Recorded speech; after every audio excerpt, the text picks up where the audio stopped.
Discuss کیا تھا، اور وہ ہے گناہوں کے اثرات۔ میں آج کی بات کا آغاز کروں گا نبی کریم صلی اللہ علیہ وسلم کی ایک حدیث سے جو کہ صحیح بخاری میں پائی جاتی ہے، جو کہ بڑی خوفناک حدیث ہے۔ خوفناک اس لیے کہہ رہا ہوں کیونکہ اس حدیث میں آخرت کے، قیامت کے کچھ مناظر کا ذکر ہوا ہے۔ نبی کریم صلی اللہ علیہ وسلم ایک جگہ سے گزرتے ہوئے آپ نے دیکھا کہ نبی کریم صلی اللہ علیہ وسلم کو خواب میں دو فرشتے جو ہیں وہ مختلف جگہوں سے گزارتے چلے گئے، اور آپ ان سے پوچھتے گئے کہ یہ کیا ہو رہا ہے، اور پھر انہوں نے ہر بار یہی کہا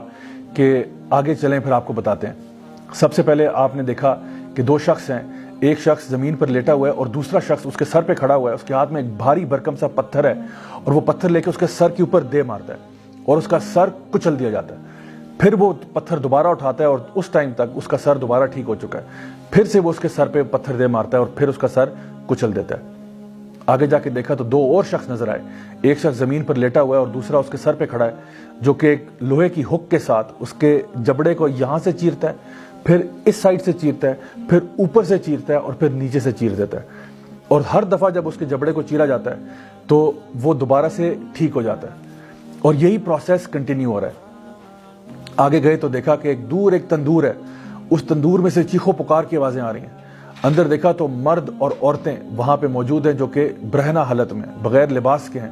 اور وہ اندر پکائے جا رہے ہیں۔ اس کے آگے گئے تو دیکھا ایک تالاب ہے خون کا بھرا ہوا، اور اس تالاب میں ایک شخص تیر رہا ہے، اور جب بھی وہ تالاب کے کنارے تک پہنچتا ہے تو ایک شخص اس تالاب کے کنارے پہ کھڑا ہوا اس کے منہ کے اوپر ایک پتھر دے مارتا ہے، اور اس پتھر کے زور کی وجہ سے وہ دور چلا جاتا ہے۔ پھر وہ پتھر کو اپنے منہ میں دبائے دوبارہ کنارے تک پہنچتا ہے، وہ شخص اس کے منہ سے پتھر نکالتا ہے اور پھر اتنی زور سے اس کے منہ پہ دے مارتا ہے کہ وہ پیچھے جا لگتا ہے، پھر وہ پتھر کو لے کے واپس آتا ہے، اور یہی پروسیس ریپیٹ ہوتا چلا جا رہا ہے۔ آگے آپ جاتے ہیں تو آپ دیکھتے ہیں کہ ایک بہت ہی بھیانک قسم کا ایک شخص ہے جو کہ ایک آگ کے ارد گرد چکر لگا رہا ہے۔ اس سے آگے جاتے ہیں تو دیکھا ایک بڑا ہی خوبصورت باغ ہے، بہت خوبصورت، اور اس باغ کے اندر ایک اونچا سا درخت ہے، اور اس درخت کے ساتھ ایک لمبا سا بہت خوش شکل انسان ہے، اور اس انسان کے ارد گرد بہت سارے بچے جو ہیں وہ کھیل رہے ہیں اور انجوائے کر رہے ہیں۔ آگے جاتے ہیں تو دیکھتے ہیں کہ کچھ ایسے لوگ ہیں جن کا آدھا جسم جو ہے وہ بہت ہی خوبصورت ہے اور آدھا جسم انتہائی بدصورت ہے۔ نبی کریم صلی اللہ علیہ وسلم نے جب ان کے بارے میں پوچھا کہ آخر یہ لوگ کون ہیں، تو فرشتوں نے اب بتانا شروع کیا کہ جو سب سے پہلے آپ نے دو لوگ دیکھے تھے جس میں ایک شخص دوسرے کا سر پتھر سے کچل رہا تھا، یہ اس شخص کا سر کچلا جا رہا تھا جو قرآن تو پڑھتا تھا لیکن اس پر عمل نہیں کرتا تھا، اور جو نمازوں کو بے پرواہی کے ساتھ اور لاپرواہی کے ساتھ ادا کرتا تھا یا ادا ہی نہیں کرتا تھا۔ دوسری طرف ان کا ذکر کیا وہ شخص جو دوسرے کے اوپر اس کا جبڑا چیر رہا تھا ہک کے ساتھ۔ یہ بتایا یہ اس شخص کا منہ چیرا جا رہا ہے جو دنیا میں جھوٹ بولتا تھا، اور اتنا جھوٹ بولتا تھا کہ اس کا جھوٹ پوری دنیا میں پھیل جاتا تھا۔ آج سوشل میڈیا کے ذریعے ہم یہ بات اچھی طرح جانتے ہیں کہ جھوٹ کتنی جلدی سے پوری دنیا میں پھیل سکتا ہے۔ پھر ان کا جب سوال کیا کہ وہ لوگ جو کہ تندور میں تھے برہنہ حالت میں، یہ لوگ آخر کون تھے، تو بتایا گیا یہ دنیا کے وہ لوگ ہیں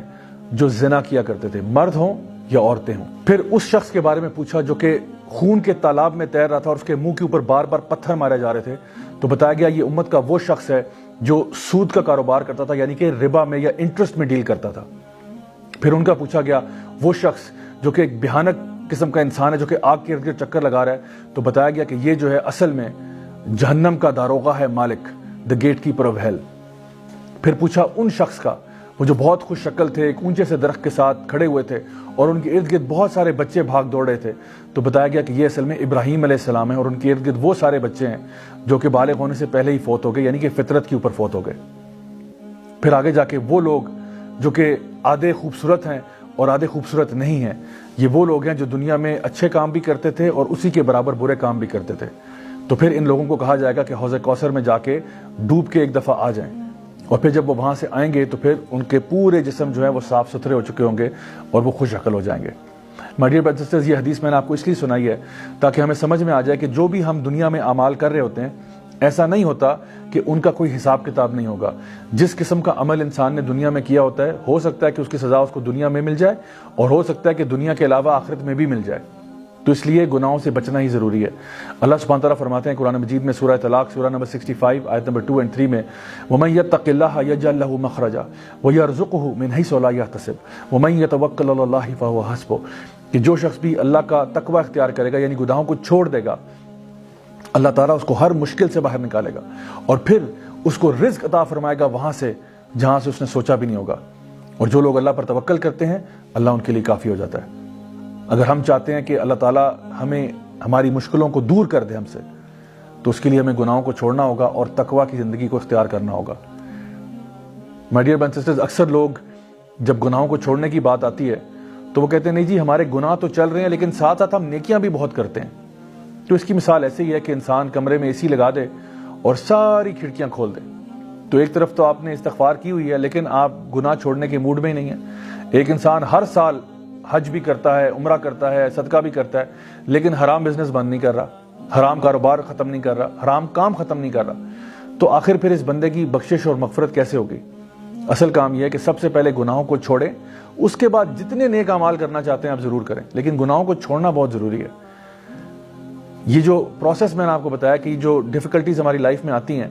ان کی وجہ سے ہمارے گناہ جھڑ جاتے ہیں۔ نبی کریم صلی اللہ علیہ وسلم نے فرمایا کہ تمہیں جو ایک کانٹا بھی چبھتا ہے اس کانٹے کے چبھنے سے بھی تمہارے گناہ جھڑ جاتے ہیں۔ اسی طرح سے جب ہم کسی بیمار کو ملنے کے لیے جاتے ہیں تو بیماری کی حالت میں بھی انسان کے گناہ جو ہیں وہ دھل رہے ہوتے ہیں۔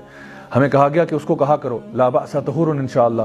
کہ فکر نہ کرو انشاءاللہ یہ تمہارے طہارت کا ذریعہ بنے گی، تمہارے پیوریفیکیشن کا ذریعہ بنے گی۔ اللہ سبحانہ تعالیٰ فرماتے ہیں قرآن مجید میں قل یا عبادی الذین اسرفوا علی انفسہم لا تقنطوا من رحمت اللہ ان اللہ یغفر الذنوب جميعا، کہ اے میرے بندو جنہوں نے اپنی ذات کے ساتھ ظلم کیا ہوا ہے گناہ کر کر کے،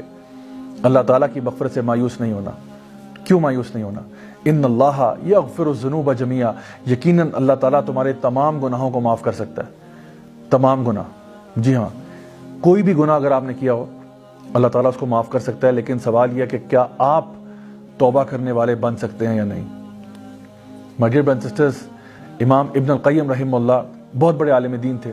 وہ کہا کرتے تھے کہ کچھ اعمال ایسے ہوتے ہیں، کچھ گناہ ایسے ہوتے ہیں جو انسان کو جنتی بنا دیتے ہیں۔ ویسے تو بظاہری طور پہ بڑی حیرت کی بات لگتی ہے کہ گناہ انسان کو جنتی کیسے بنا دیتا ہے، تو انہوں نے اس کو سمجھایا کہ ایسا ہوتا ہے کہ کبھی کبھار انسان گناہ کرتا ہے اور اس کے بعد ایسی توبہ کرتا ہے، ایسی توبہ کرتا ہے کہ وہ اللہ کا ولی بن جاتا ہے۔ یعنی وہ گناہوں کو چھوڑ کر اپنا لائف سٹائل ایسا چینج کرتا ہے، اللہ کے ساتھ اس طرح سے جڑ جاتا ہے کہ اللہ تعالیٰ اس کے پچھلے تمام گناہوں کو نہ صرف معاف کر دیتے ہیں بلکہ اس کے گناہوں کو نیکیوں میں بدل دیتے ہیں اور اللہ تعالیٰ اس سے محبت کرنے لگتے ہیں۔ ان اللہ یحب التوابین ویحب المتطہرین، یقیناً اللہ محبت کرتا ہے ان گناہ گاروں سے جو توبہ کر لیں۔ تو my dear brothers and sisters, انتظار کس بات کا ہے، دیر کس بات کی ہے؟ جب تک ہماری سانس میں سانس ہے آئیے ہم فیصلہ کریں کہ انشاءاللہ ہم سے جو بھی غلطیاں ہوئیں، کوتاہیاں ہوئیں، ہم اللہ تعالیٰ سے گڑ گڑا کے معافی مانگیں گے تاکہ اللہ تعالیٰ ہماری تمام غلطیاں، کوتاہیاں، گناہوں کو معاف کرے، اللہ تعالیٰ ہم سے راضی ہو جائے اور اللہ تعالیٰ ہمیں اپنے نیک بندوں میں شامل کرے، اپنے انبیاء، صدیقین، شہداء، صالحین میں، اور انشاءاللہ ہمیں جنت الفردوس میں اعلیٰ مقام نصیب فرمائے۔ Until next time, this is me, Raja Ziaulak, signing off. Wassalamu alaikum wa rahmatullahi wa barakatuh.